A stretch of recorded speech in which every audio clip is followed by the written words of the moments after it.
बिस्मिल्लाहिर्रहमानिर्रहीम, अस्सलामु अलैकुम। आप देख रहे हैं ताज 92 न्यूज़ और मैं हूं नाइला भट्टी। नजर डालते हैं आज की अहम खबर पर। खबर शामिल करते हैं टंडोवाला यार्ड से हमारे सिटी रिपोर्टर पीर बिलाल जिलानी। रिपोर्ट शामिल करते हैं सादात जमात इत्तेहाद ने यौम दिफा पाकिस्तान सिंध में सैलाबी सूरत हाल को मद्देनजर रखते हुए सादगी से मनाया। 6 सितंबर का दिन वतन अजीज की दिफा और सालमियत के लिए अपनी जानों का नजराना पेश करने वाले हमारे असीम शहदा और गाजियों की याद में मनाया जाता है। सादात जमात इत्तेहाद की जानिब से शहदा और गाजियों पाकिस्तान की सालमियत और पाक अफवाज के लिए दुआ की गई। दुआ मुफ्ती पीर राशिद जलानी ने फरमाई। दुआ के बाद पाकिस्तान की दफा मजबूत हाथों में है की खुशी में सादात जमात इत्तेहाद के रहनुमा डॉक्टर पीर ताज जिलानी ने केक काटा। इस मौका पर डॉक्टर पीर ताज जिलानी ने ताज 92 न्यूज़ से बात करते हुए कहा कि हमें अपने वतन अजीज की दिफा और सालमियत के लिए अपने शोहदा और गाजियों पर फख्र है।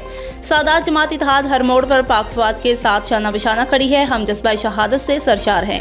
हमें एक कौम बनकर पाकिस्तान की दिफा और सालमियत में अपना भरपूर किरदार अदा करना चाहिए। सादात जमात इत्तेहाद की पूरी टीम को खराज तहसीन पेश करता हूँ। बरसाती सूरत हाल, राशन की तकसीम, लोगों को महफूज मकाम पर मुंतकिल करने और सब्र तहम्मुल से अपनी खिदमात अंजाम देना काबिल तारीफ अमल है।